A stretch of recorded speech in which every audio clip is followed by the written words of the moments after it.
it's ChefKay here, and my husband and I are off to a friend's wedding.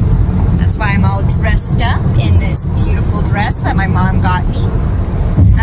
It's the first time I'm wearing it too, so pretty fun. With this quarantine going on and everything, it's such a rarity to go out to events like weddings, but our friends are having the wedding in a kind of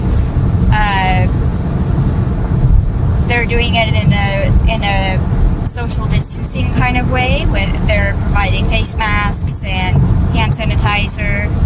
All of the tables are going to be spaced out, and they're only going to have each party having their own tables and everything. So I'm kind of under the impression that they're going to be having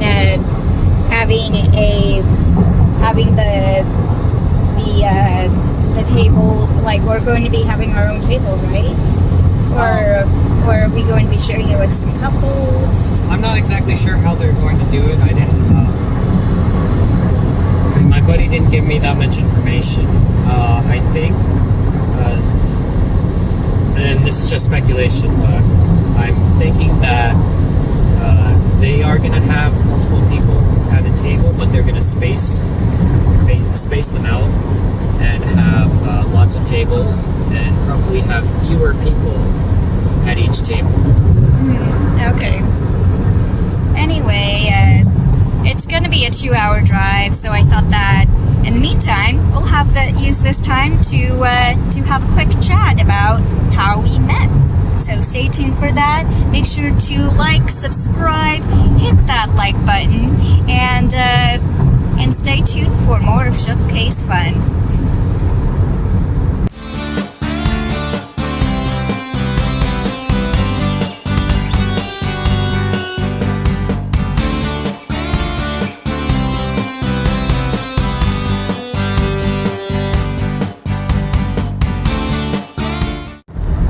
So, how did we meet? Well, it was 3 years ago in 2016. I think it was fall of 2016. Right. And I was a senior at Cal State Northridge, and I was involved in InterVarsity, which is a Christian club on campus, and by coincidence, Chris happened to be in InterVarsity too, and that's kind of how we got connected. It was through our friends at InterVarsity. Yeah. I remember that when I first technically met him, but I didn't really get to know him yet. I was a freshman, and he had just graduated from CSUN. And we were both invited to a friend's, it was some sort of party, with some some card games, board games, a movie, and I remember he sat next to me and introduced himself, and I introduced myself, but as soon as I learned that he was a recent graduate, I was not interested. I was thinking, oh, he's too old. and anyway, so that was the first meeting. I thought other than his age, I thought he was pretty cute, but I thought he was too old for me. I was only 19 and he's 23. Anyway, or 22 or something. I don't know. Something like that. Anyway, and then a couple of years go by, and we're invited to our friend Maya's birthday. I think I was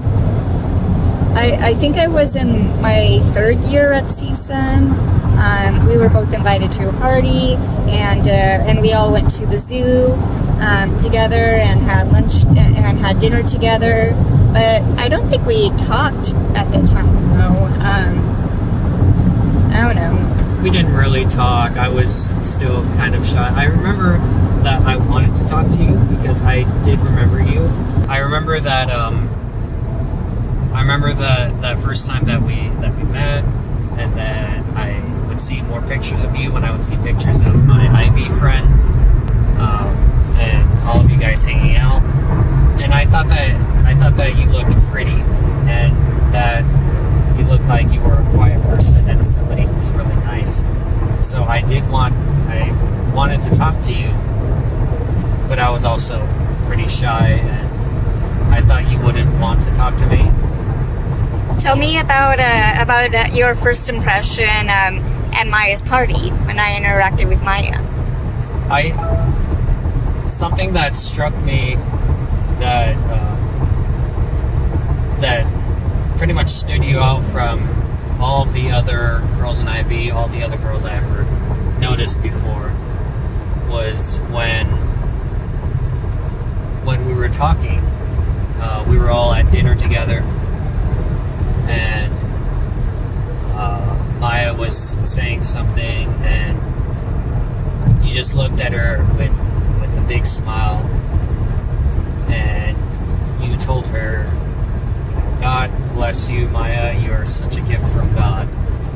And I thought that was very special, that you mentioned God, and that not only that you were so sweet, but you mentioned God, and it seemed like you wanted to talk about God, that God was on your mind, and you want to talk about Him. You want to share, and that's hard to find. Unfortunately, it's hard to find in a lot of Christians nowadays. Yeah, there is something about this one. I remember thinking that. Now, by the time we actually really spoke with each other, we were both. This was when I was a senior, just barely finishing up my time at CSUN, and we were both invited to. We were both invited to our friends Kaylon's little concert, and he had it was an electronic kind of DJ kind of music. It was pretty cool. It kind of reminded me of Owl City, and the music mixing and everything, and sounding kind of fantastical. Anyway, afterwards, we all took a group picture because it was everyone from InterVarsity that was invited, and any other friends that Kaylon might have had. And afterwards, Chris turned to me and said hi, and I said hi, and then we kind of reintroduced ourselves again, and as he spoke, I remember thinking oh, he told me that he's into window tinting. Well, that's kind of boring, but there's something about him that intrigues me. Maybe I should learn more about him, learn why he likes it so much. And so I asked him some more questions to further it up, and minutes would go by, everyone else would be dispersing. Unfortunately, I didn't get his phone number after that, though. I should have. Like, a couple months went by, I sent him a friend request, I put up a post about liking Once Upon a Time, and then that's when he messaged me saying, "Oh, you like Once Upon a Time? I do too." Mm-hmm. Yeah, and then we connected through the show Once Upon a Time. That was our icebreaker.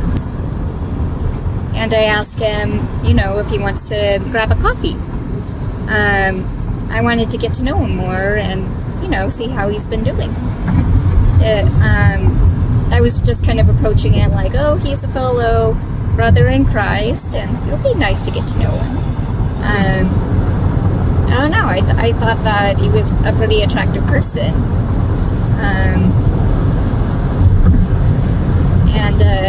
But at the same time, I felt that he might not be the person to date, though, because he initially told me that if he were to that he doesn't want to just do a traditional dating with a person. He wants to court them, like straight for marriage and everything. And I was going, well, you know, I'm just more recently single. I just came from a long-term relationship. And besides, I wouldn't want to go straight into courting. I mean, I'd rather get to know the person, you know, as a friend first, then maybe kind of casually date, and then maybe become boyfriend, girlfriend, and just see how it goes. Just play it by ear, you know, by getting to know each other more. We would hang out more, at least once or twice a month, and the more that we hung out, got ice cream together, got lunch, went to a movie together, even though he claimed that, oh, he gives all of his friends movie passes. He could have used that opportunity to say, oh, yes, it's a date if you want it to be a date, but no.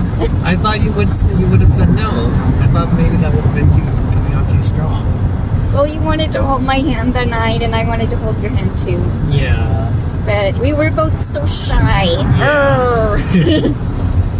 The more I got to know him, the more I realized that I had feelings for him.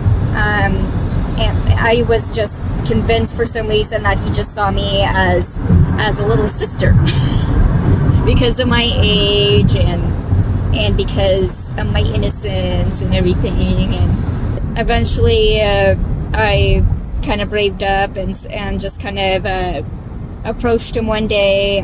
We were having lunch at In-N-Out, and I told him, okay, I'm just gonna put it out on the table here. I like you, I find you attractive. Okay, now it's out there. You could do with it what you like. And it was like, oh, and so I asked him directly, do you think of me as someone that you could be interested in? And he said yes. And I was like, oh, okay. Do you find me attractive? Yes. Oh, okay. I didn't know that. And you know, I told him that I liked him, and he said, oh, I like you too. And I was like, oh, I don't know what to do from here. And he said, oh, would you like to go? No, how he approached it was, Kalila Mate, would you like to go on a date with me? As if he's like proposing. I wanted to make it super official. I mean, that's how it's done. That's how it's done. In such a formal manner, though? That way, you know, absolutely a date. This guy wants to date me. That's what I was doing. I was making it super official.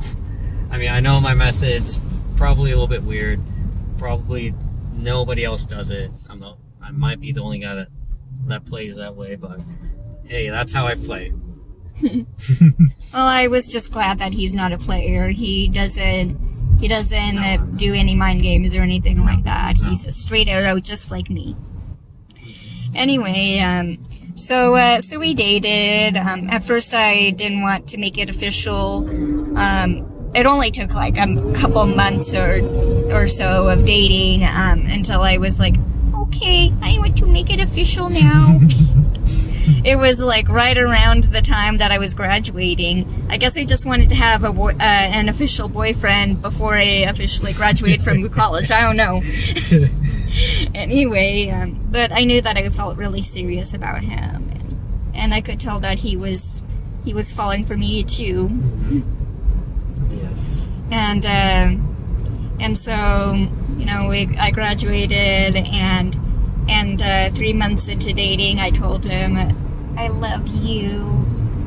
and he was all like, "Oh, let me analyze this first before I reciprocate." Defense, guys. Saying I love you is very serious. You never want to say I love you unless you truly mean it. And so, I mean, on the one hand, I was thrown off because my wife, she told me back when we were dating, she told me at that time, she was the first one to say I love you. And I was like, well, I wanted to be the first one to say I love you. You know, it's usually the guy that's, or maybe not usually, I don't know. But in any case, I kind of wanted to be the first one, so that threw me off. But also, I wanted to absolutely make sure that I was really in love with this woman before saying it, because if you lie about loving someone, It's really damaging. It's one of the worst lies that you can say. He eventually did say it to me. I think it took like a couple of weeks or a month or something like that. It didn't take a month. It was like maybe 1 or 2 dates later or something like that. But when he did tell me, it was under the stars. He was dropping me off at my apartment, and yeah, he just held my hand and said, "I love you." And I got so excited, I was like, say it again. So it was cute like that. Yes. Anyway, and so we kept seeing each other. We celebrated our first anniversary, and by the time, I think it was a year and a half into our relationship that I told you that I was asking you where this relationship was going. So it was the New Year's after our anniversary. Anyway, he was telling me that his plan was to get all his ducks in the row, to get his business to the point of expanding, getting more income and everything, and I knew that would be a long process, and so I was feeling that, you know, I don't want to wait a long time. I did want to get married pretty soon. I mean, I wasn't trying to pressure him into it, but at the same time, I wasn't wanting to wait like 3 or 4 years before I got engaged. Anyway, so yeah, that was Chris's mindset, and that was my mindset, and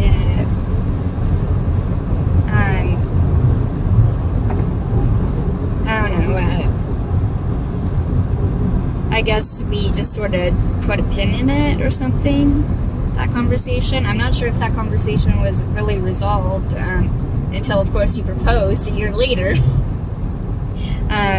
Yeah, that's right. Like, he proposed to me. I think was it in December? December 7th, 2018. Yes. Yeah, he proposed a year later. He asked my parents' permission to marry me, and of course they said yes, and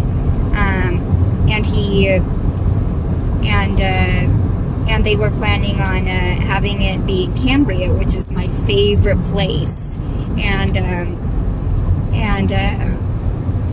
so they were scheming away behind my back, and meanwhile I just thought, oh, I'm just dating this wonderful boyfriend who's taking me to Disneyland and Six Flags and these nice restaurants.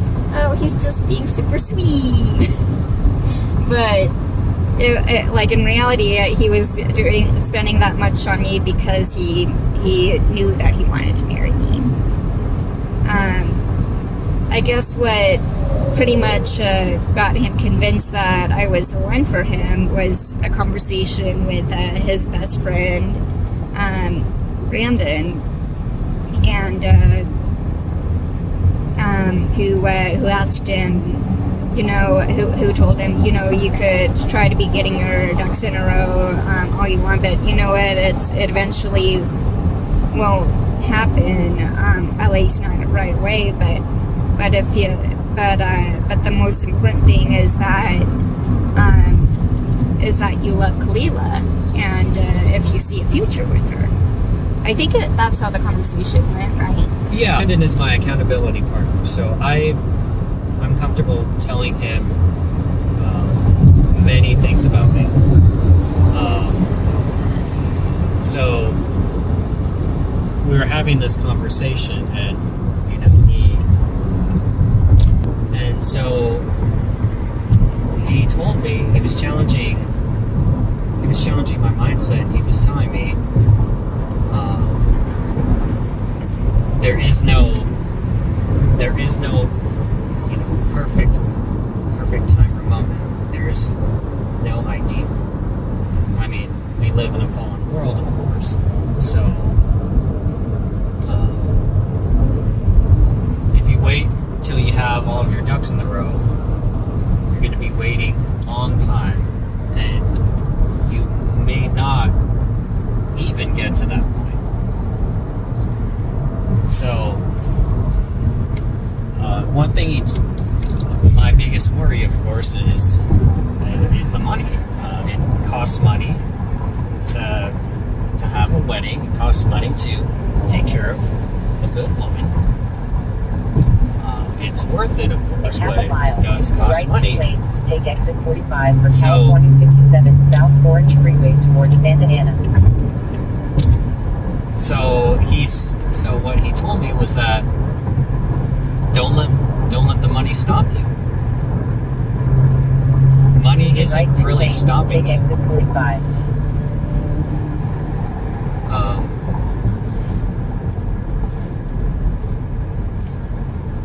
Continue for 4 miles. Yeah, so he was telling me, there are ways that you can have a inexpensive wedding. There are ways that you can make things work that are inexpensive. You just gotta do it. You gotta go for it. You gotta take that leap of faith. And another thing that he told me was, his wife actually. She told me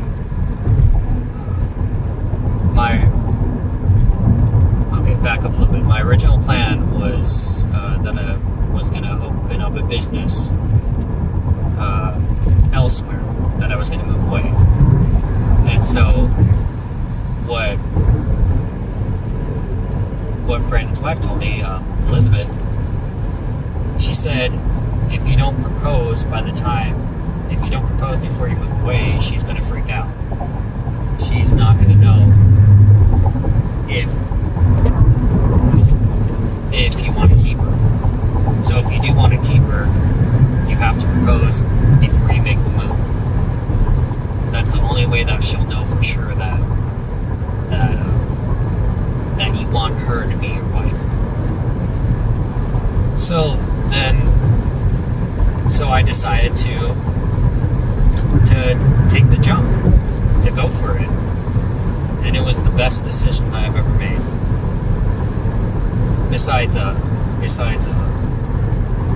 surrendering my life to Christ. That was the best decision I ever made. Second best, marrying my beautiful wife. Right 2 lanes to take. We all went to Cambria, had the lunch, and then we took a walk around my favorite boardwalk. I remember when I was dating Chris, I told him, oh, this is my favorite boardwalk. I feel like I have so many beautiful memories here, and I want to create memories with my future husband and future children, and just walk around this boardwalk with them. I think it'll be so nice. There's something so beautiful. It's so nice to just walk up this boardwalk with a loved one. And And anyway, so we went on the boardwalk. I saw something out on the beach, so I went off the boardwalk and with Chris and kind of explored it. I found what I found was this driftwood little hut. And so we took a picture of it there. If I find the picture, I'll put it up here for you guys to see. And then after that, we just kind of walked along the beach some more. And he started to he held my hand and was starting to tell me, Kalila, Hupamate, I just love you so much. You're so sweet. You're so kind, and this and that. And I was going, I know, that's sweet. I just wasn't sure why he was randomly just saying all this and then he started to get down on his knee and was going, wait, what's going on? What's happening? And he pulled out the ring and I was just kind of staring at him, and he wasn't even saying anything. He was just down on his knee holding out the ring, but he wasn't saying anything. He was kind of frozen. And so eventually I said, well, go on. You need to say it. That's what you need to do. Go on, say it. And he said, and he started tearing up and said, Kalila Hupamate, will you marry me? And I said yes. And in the background, my parents are taking pictures of all this. And I was crying for joy, and I remember feeling like I was so lightheaded, like I was floating, like I was convinced that, oh, this must be a dream because this is too unbelievable. And then afterwards we all went to a restaurant to celebrate, and we spent the rest of the weekend at Cambria. We went to Hearst Castle and did other fun activities, and on the way back from Cambria, we were driving by some venues just to look at it for fun, to get some ideas. And the second venue that we looked at, I just fell in love with it. It was the Cambria Ranch House, which is basically, it has this beautiful red barn, and this gazebo, and I remember thinking ever since I was a little girl that I wanted to get married in a gazebo because I thought it was so fantastical and perfect and everything. And I did. I got married in that gazebo and had an outdoor wedding. Our pastor, Errol, married us there, and we had all of our friends and family and everything. It took us 9 months to plan for the wedding, and I thought it would be super stressful, but it was actually really nice. It was super fun, and we were pretty smallish wedding. It was 100 guests, or was it more than 100? I think maybe we did it was 100. It was a couple people above 100, but very close to 100 guests. Yeah. Chris had so many more friends than I, so a good 70% of the guests were friends and family of his. I have a pretty small family, but I've always wanted to have a bigger family, so I got lucky getting married to him. He's got 3 other brothers and sisters, and they're so sweet.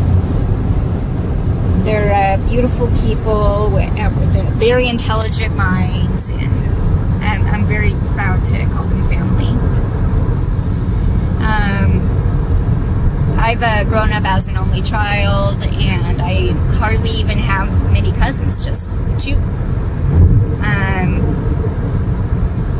Yeah, I've always wanted to have a bigger family, a closer family too, and yeah, that's one of the blessings of marriage. Yeah. Getting more family. Anyway, so yeah, we've been married for 7 months, and it has been the best it's been 8 months. It's been the best 8 months. And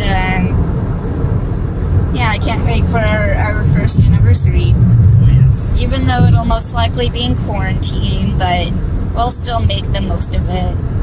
Yes, we will. Anyway, that's what's so exciting about going to weddings like this. There's something so beautiful about 2 people kind of unionizing together, becoming one. Yes.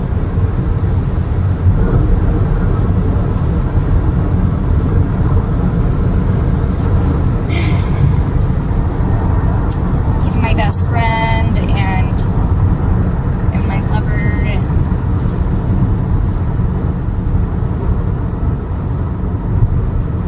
I love him so much. I love you so much, sweetie. I can't wait to eventually raise a family with him. Anyway, that's it of our story. Comment if you have any questions. Make sure to hit that like button, subscribe, share with your friends, and yeah, stay tuned for more of my cooking videos. And I'll probably do the 2-ingredient dough pretty soon. Maybe I'll make us a little pizza or something. I'm not sure yet. Very nice. Yeah, it's pretty messy work, but it's worth it. For the Weight Watcher plan, for the 2 points, for that bread, you have to cut it into 8s. It's pretty small pieces, but I think there's a way where you could roll it out individually to make it kind of stretch out more, because an eighth of the bread is pretty thick. You'll see. So stay tuned, and talk to you guys later. Have a great day, guys. Stay safe. Bye, guys. Bye.